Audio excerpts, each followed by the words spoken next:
نے نبی کریم صلی اللہ علیہ وسلم کی باتوں کی پرواہ نہ کی، جس کی وجہ سے آج تم نے پورے دین کو رب ذوالجلال کی قسم ہے ایک مشت تم نے انکار کر دیا ہے، بالکل دین کا کہیں پتہ لتا نہیں ہے، تمہارے دل سخت ہو گئے ہیں۔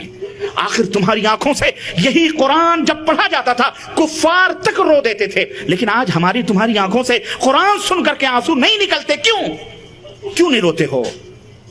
کیا یہ سمجھتے ہو کہ تم گنہگار نہیں ہو؟ کیا یہ سمجھتے ہو کہ اللہ کا عذاب نہیں آئے گا تمہارے پر؟ کیا یہ سمجھتے ہو کہ تم بخش دیے جاؤ گے؟ کیوں آخرکار؟ اللہ کے رسول صلی اللہ علیہ وسلم ایک مجلس سے گزرے، صحابہ کرام ہنس رہے تھے، اللہ کے نبی نے فرمایا اتنی زور سے مت ہنسا کرو، جو میں جانتا ہوں اگر میں بتا دوں لَضَحِكْتُمْ قَلِيلًا وَلَبَكَيْتُمْ كَثِيرًا، تو ہنسیاں تمہارے ہونٹوں سے غائب ہو جائیں گی، آنکھوں سے اشک رواں ہو جائیں گے۔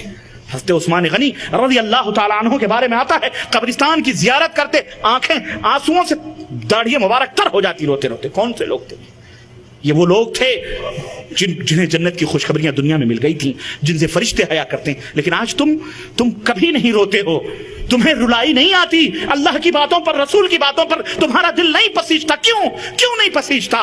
کیوں؟ اس کی وجہ یہ ہے کہ تم گانوں کے رسیا ہو گئے ہو، رب کعبہ کی قسم ہے یہی وجہ ہے۔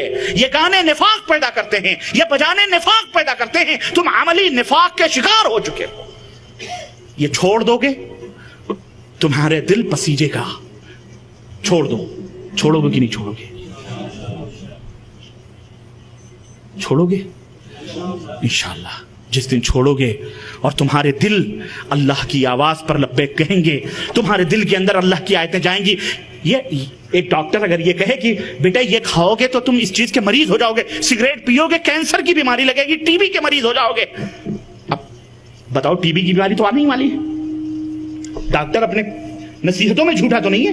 یقیناً سگریٹ پینے سے بیماری آئے گی، یقیناً سگریٹ پینے سے دل سیاہ ہوگا، کٹے گا، کلیجہ داغدار ہو جائے گا اور تم مریض ہو جاؤ گے کینسر کے، جس کا کوئی علاج نہیں ہے موت کے سوا، ڈاکٹر بتلاتا ہے۔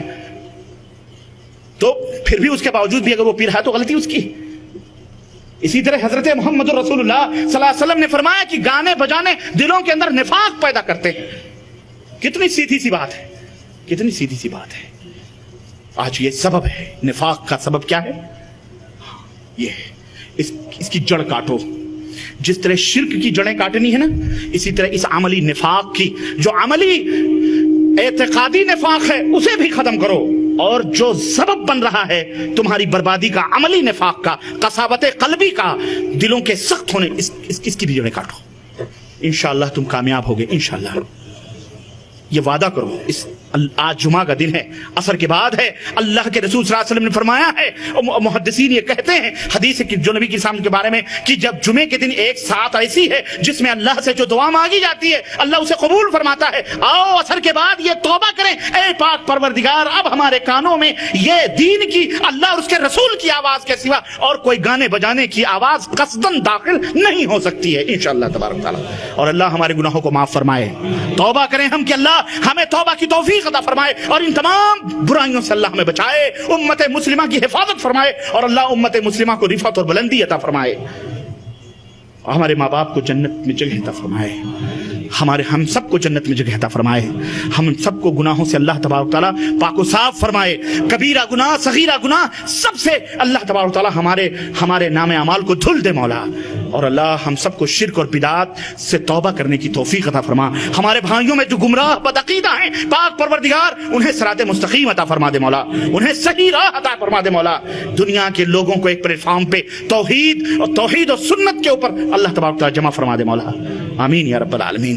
دعا بھولا مت کرو، یہ دعائیں ابتلا اور آزمائش کے لیے، یہ دعائیں اللہ رب العزت جو میں نے بتایا ہے اس لیے بھی ڈالتا ہے تاکہ تم اللہ کو پکارو، تم اللہ کو مت بھولو، اللہ کو ہمیشہ یاد رکھو۔ احفظ اللہ احفظک، نبی فرماتے ہیں اللہ کو یاد رکھو گے اللہ تمہیں یاد رکھے گا۔ احفظ اللہ تجد تجاہک، اللہ کو یاد رکھو گے اللہ کو اپنا مددگار پاؤ گے۔ جب اللہ کو یاد کرنے والے ہمیشہ کسی مصیبت میں پھنستے ہیں، جب آواز عرش تک پہنچتی ہے مارے الہ میری مدد فرما، تو عرش فرشتے کہتے ہیں اے بار الہ یہ آواز جانی پہچانی سی لگتی ہے، یہ آواز جانی پہچانی سی لگتی ہے۔ اللہ فرماتا ہاں یہ وہ میرا بندہ ہے جو مجھے ہمیشہ یاد رکھتا ہے، اے میرے بندو، اے میرے فرشتوں، میں اسے کیسے اس مصیبت میں بھول جاؤں گا، میں اس کی مصیبتوں کو آسان کروں گا۔ اور جو لوگ اللہ کو نہیں پکارتے نہ اللہ کو یاد کرتے ہیں، فرشتے کہتے ہیں اللہ اس کی آواز تو اجنبی سی لگتی ہے. ہاں اللہ بھی جیسے تم اللہ کو بھول جاتے ہو اللہ بھی تمہیں بھلا دیتا ہے. اس لیے میرے عزیزو، میرے دوستو، یہ ہماری زندگی کا ایک ایک لمحہ، ایک ایک گھڑی آزمائش میں گزر رہی ہے. ہر موڑ، ہر ڈگر ہم آزمائشوں میں گزر رہے ہیں. ہماری پوری زندگی ہم آزمائشوں میں ہیں، مگر بڑے ہی کم ہی خوش نصیب ہیں جنہیں اس بات کا احساس ہے، اور کم ہی وہ لوگ ہیں جو اس آزمائش میں کامیاب ہوتے ہیں.